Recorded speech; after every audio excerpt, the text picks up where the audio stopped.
Il a été baptisé par les autorités le monstre, tant on craint ses effets dévastateurs.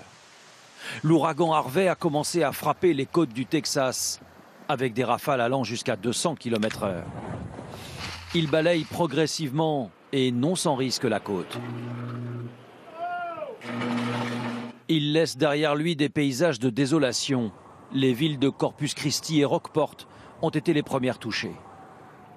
Aux premières heures de la journée, les habitants de la région ont assisté impuissants aux premiers dégâts.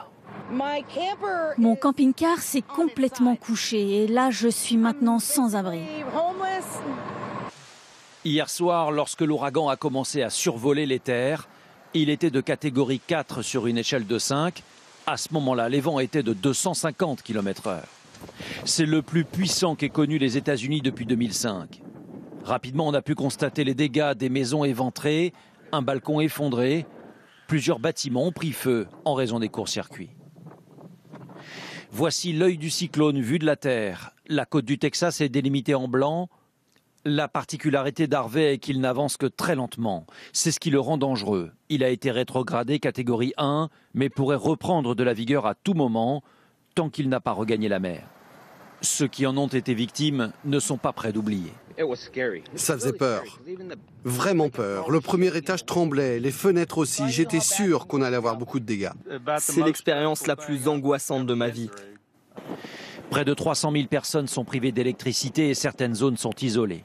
Le risque d'inondation est très élevé. On s'attend à une accumulation d'eau de 90 cm. Tout dépendra désormais de l'évolution de l'ouragan. Et parmi ceux qui ont fui la ville à cause de l'ouragan, il y a Nora Williams, une Tahitienne installée au Texas depuis 7 ans. On écoute son témoignage au téléphone d'Ayata Tarhaou.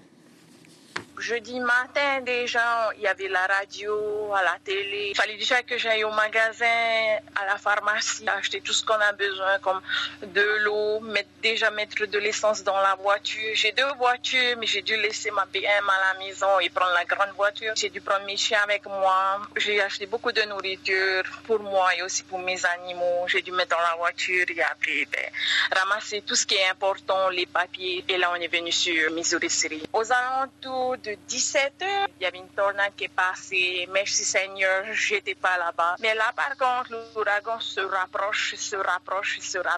J'ai dû rester sur nos gardes parce que s'il y a quoi que ce soit, on se déplace.